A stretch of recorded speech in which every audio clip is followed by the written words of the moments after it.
एक ये बच्ची नहीं है, एक इंसान के रूप में देवी जन्म लिया है। तो छोटी बच्ची में इतना ज्ञान होना एक देवी का स्वरूप है। हम लोगों को समझना चाहिए इसके बाद। और देखिए साक्षात ये देवी लक्ष्मी है। इतना ज्ञान होना बहुत बड़ी बात है। ये साक्षात ये देवी है, इसको हम लोग को बात को सुनना चाहिए और ध्यान से स्वीकार करना चाहिए इस बात को। धीरेन्द्र शास्त्री जी को जानती हैं? जी हाँ जी। अच्छा, वो जैसे वो जादू वगैरह करते हैं, वो आप भी उस तरह कर सकती हैं? देखिए, वो कोई जादू नहीं करते हैं। धीरेन्द्र शास्त्री जी जादू नहीं करते हैं? कोई लोग कहते हैं कि जादू करते हैं, कोई कहते हैं ढोंग पाखंड ये सब, तो ऐसा कुछ नहीं है। उन पे हनुमान जी की कृपा है। हाँ। और जिस पे भगवान की कृपा हो क्या नहीं कर सकता है। अच्छा। लंगड़ा पर्वत लांग जाता है, गूंगा प्रवचन करने लगता है, कोई कुछ भी कर सकता है। तो इसलिए वो कोई ढोंग पाखंड या जादू नहीं है। रामचरितमानस आपने कितनी बार अब तक पढ़ी है? वो चौपाई है। ढोल गवार शूद्र पशुनारी सकल ताड़ना के अधिकारी। इसका अर्थ ये नहीं है कि इसमें किसी को मारने पीटने के लिए कहा गया। इसका अर्थ क्या है, यही मुझे समझ। मैं बताती हूँ। हाँ। इसीलिए मंथरा के कहने पर वो वन में जाने के लिए नहीं कही थी। इसलिए भगवान राम से सर्वाधिक प्रेम करने वाला अगर कोई है तो माता कैकेयी। आज मेरे साथ दुनिया की सबसे छोटी कथावाचक है, जिनकी उम्र महज 8 वर्ष है और ये 4 वर्ष की उम्र से कथावाचन का कार्य कर रही है। बीते दिनों इन्हें प्रधानमंत्री बाल पुरस्कार दिया गया है, जो राष्ट्रपति के द्वारा दिया गया है।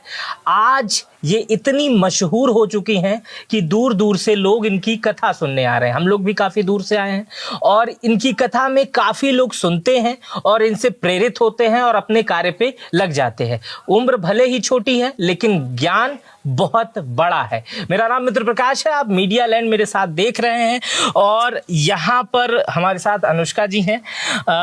ये अनुष्का जी, अनुष्का कह सकता हूँ आपको?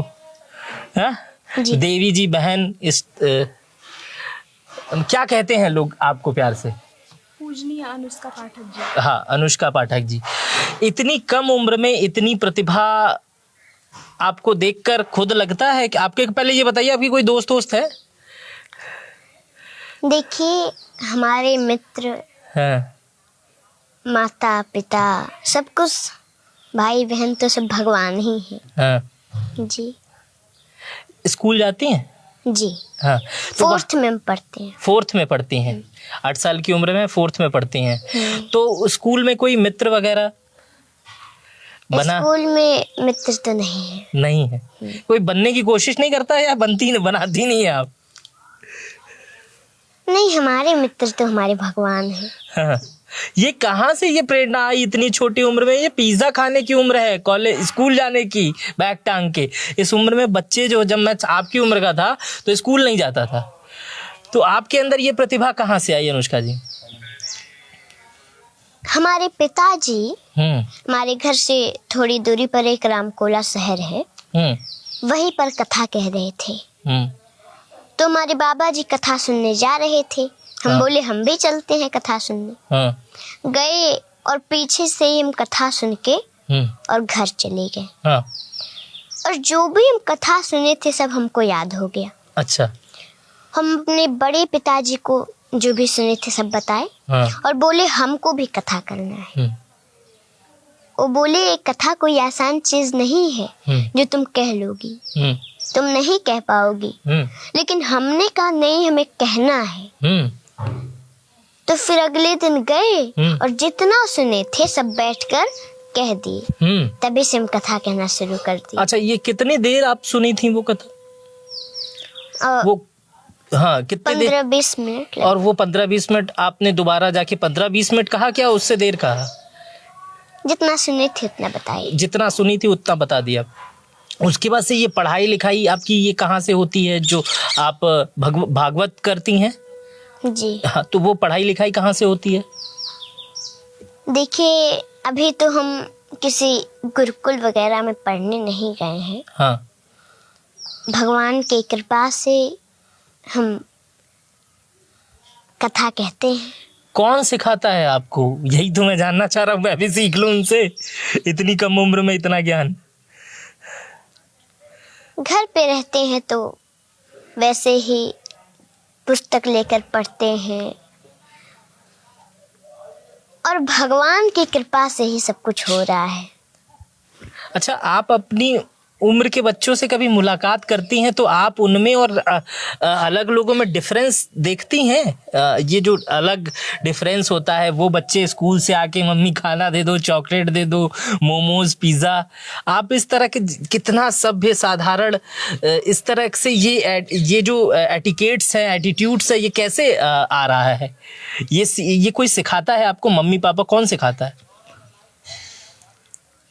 देखिए, कोई ये नहीं कहता है कि तुम कथा करो। हाँ। हमारे पिताजी या हमारे घर के लोग ये नहीं कहते हैं तुम कथा करो ही। हाँ।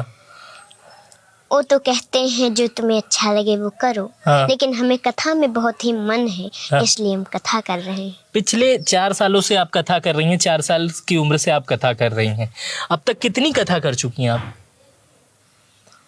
हम 4 साल से कथा नहीं कह रहे हैं। हाँ, हाँ, जब हम 4 वर्ष के थे तब से कह रहे हैं। हाँ। अभी 3 वर्ष हुए। अच्छा, 7 वर्ष की हो गई हैं, 3 वर्ष से कथा कह रही हैं। नहीं, हाँ। हम तो इस समय 8 वर्ष के हैं। तो 4 दूनी 8 हो गया ना?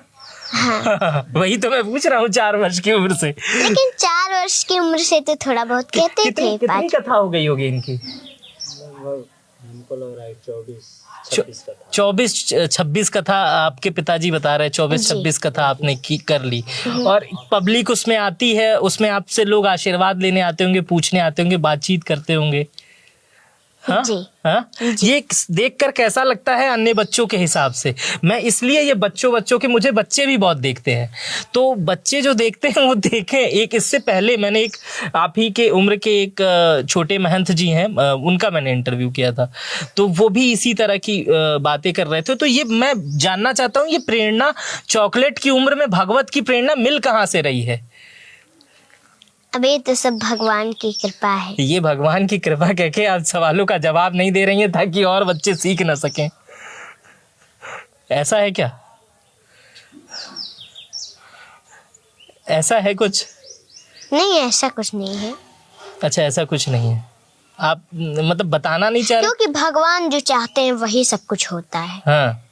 और भगवान चाहते हैं कि हम उनकी कथा के द्वारा लोगों का सेवा करें। अच्छा। लोगों को उस कथा को सुन के अच्छा मार्गदर्शन मिले। अच्छा, मैंने आपकी एक वीडियो देखी है, उसमें आप ये बता रही हैं कि कैकेयी जो है वो राम की सबसे अच्छी माँ थी, लेकिन पूरी दुनिया जो है वो कैकेयी को राम की अच्छी माँ नहीं मानती है। ये क्या प्रसंग है, ये मुझे बताएंगे क्या इसके बारे में? जी। हाँ। रामचरितमानस में, पूरे रामचरितमानस में हाँ। या पूरे दुनिया में राम से सर्वाधिक प्रेम करने वाला कौन है? तब देखिए, जो राम से प्रेम नहीं करते, जो राम का नहीं, वो तो किसी काम का नहीं। हाँ। सब राम से प्रेम करते हैं। लेकिन सर्वाधिक प्रेम माता कैकेयी श्री राम से करती है। लोग कहते हैं कि नहीं, वो तो बुरी है, उन्होंने भगवान राम को वन में भेज दिया था। हाँ। लेकिन वो मंथरा के कहने से नहीं भेजी थी वन। वो तो भगवान राम ने ही उनसे कहा था, वचन दिया था।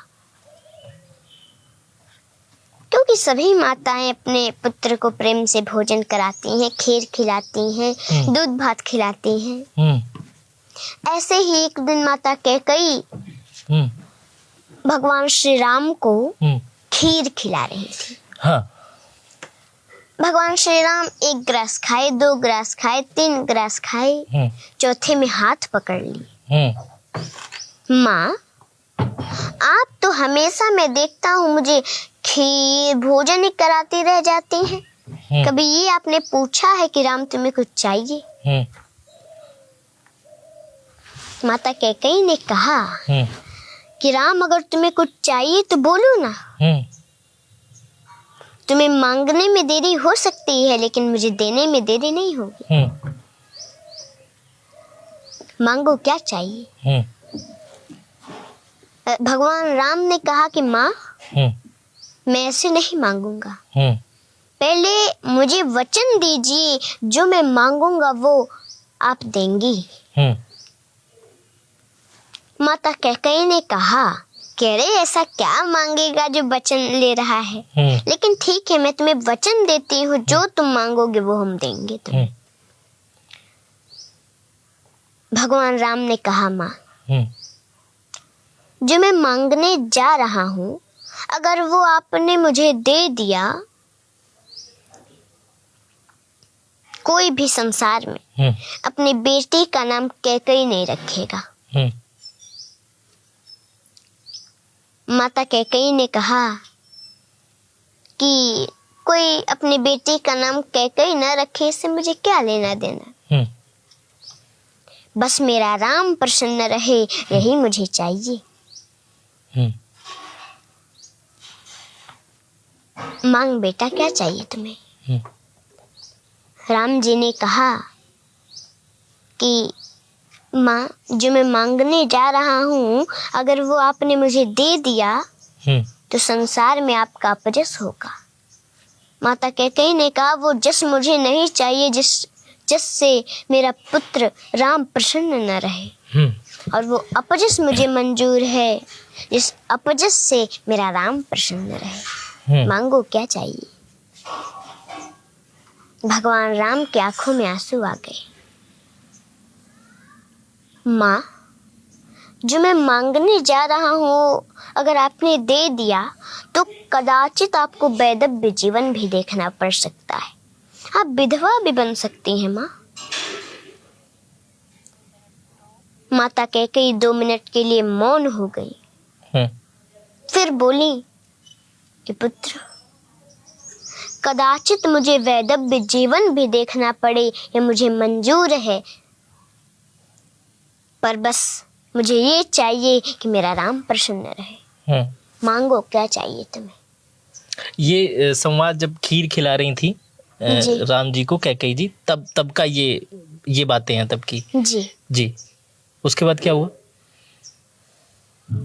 तो भगवान राम ने कहा कि माँ एक समय आएगा मेरा विवाह होगा, मैं अयोध्या आऊंगा, उस समय आपको मेरे लिए 14 वर्षों का वनवास मांगना पड़ेगा। माता कैकेयी जब ये 14 वर्षों का वनवास सुनी धड़ाम से जमीन पर गिर पड़ी, बेहोश हो गई, और जो पिलाने के लिए भोजन करा के पिलाने के लिए पानी रखे थी उस पानी को भगवान राम लिए मुंह पे छींटा मारे, उनको होश हुआ। बोली कि राम संसार में कोई अपने बेटे का नाम कैकेयी न रखे ये मुझे मंजूर है, मेरा संसार में अपजस हो ये भी मुझे मंजूर था, मुझे कदाचित वैधव्य जीवन भी देखना पड़े ये भी मुझे मंजूर है राम, लेकिन मेरा राम मुझसे 14 वर्ष दूर रहे तो मैं 14 वर्षों का वनवास मुझे कदाचित मंजूर नहीं है राम। मैं नहीं दूंगी ये वरदान, वापस ले लो ये वरदान तुम, मैं नहीं दे सकती। मैं तुम्हारे बिना एक पल भी नहीं रह सकती, तो तुमने सोच भी कैसे लिया कि मैं तुम्हें 14 वर्षों का वनवास दूंगी। मैं नहीं दूंगी।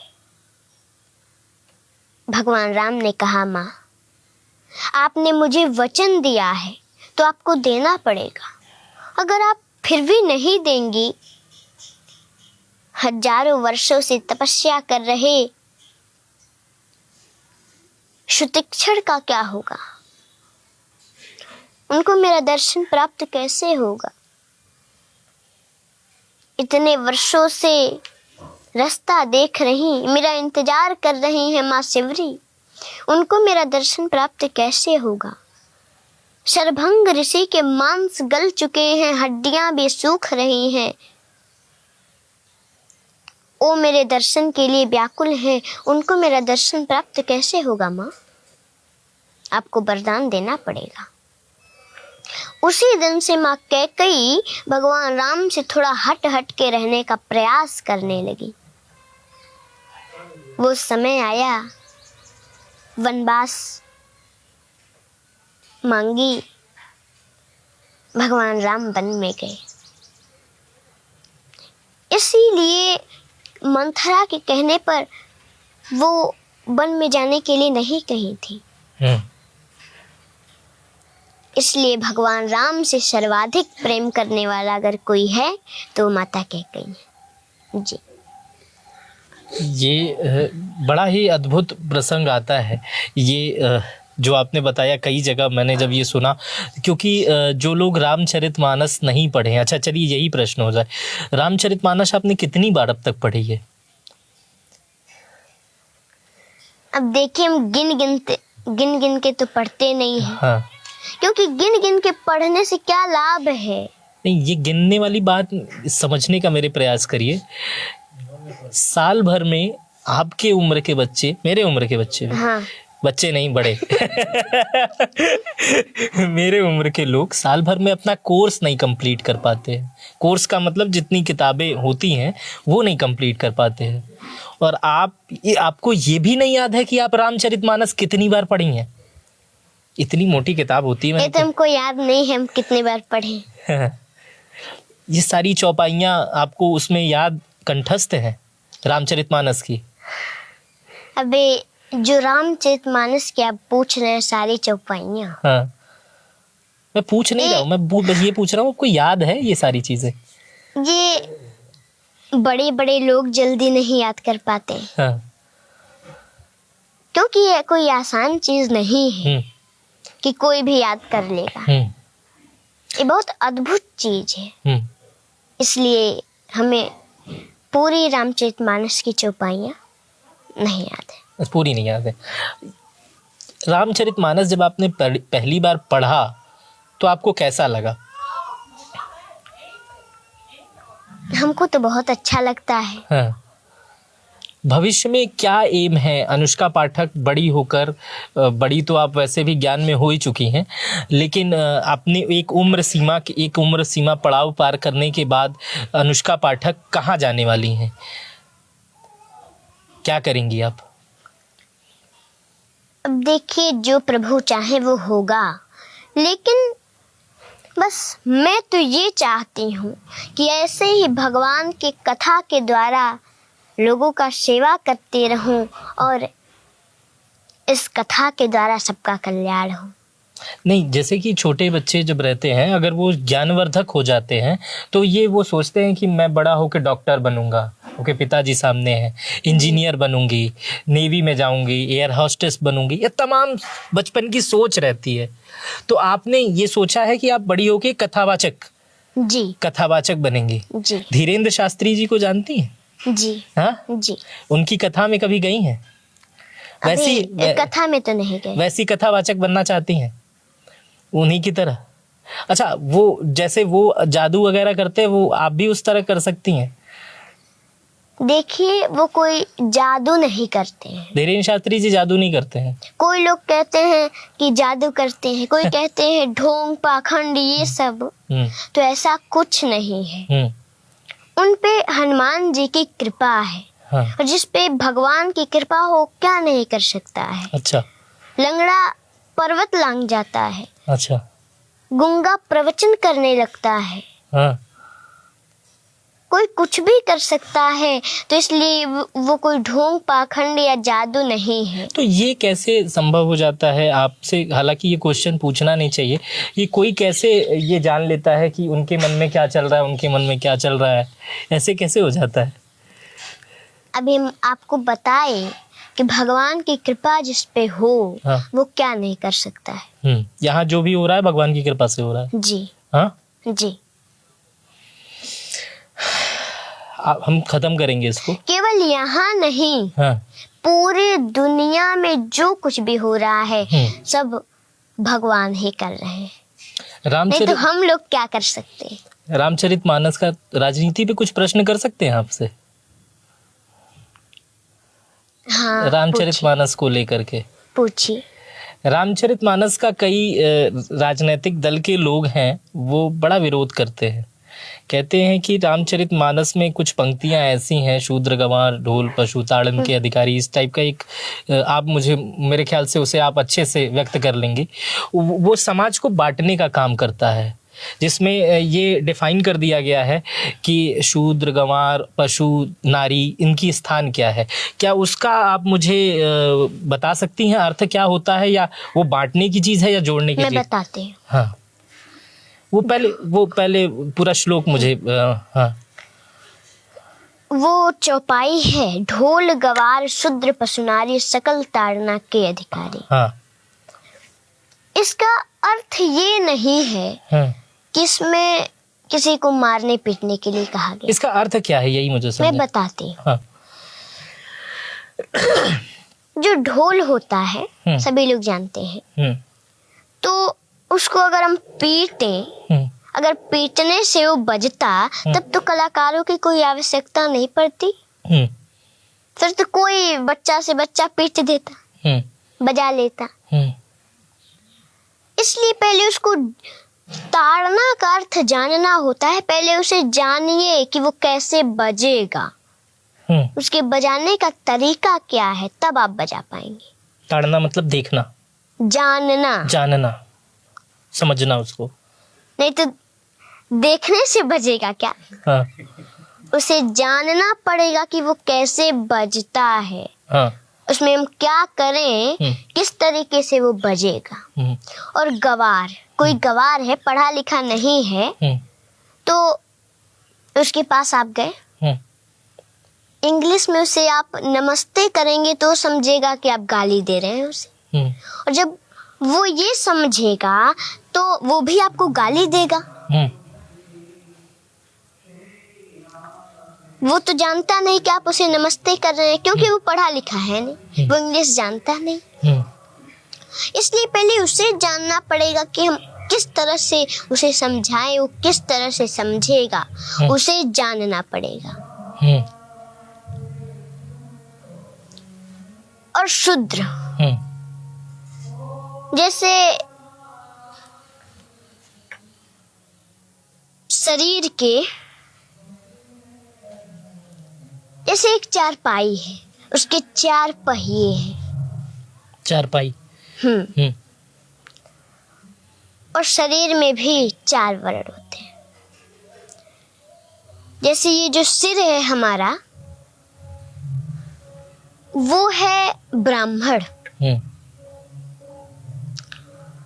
और ये जो हमारा हाथ है ये है क्षत्रिय, हमारा जो पेट है ये है वैश्य, और जो हमारा पैर है वो है शूद्र।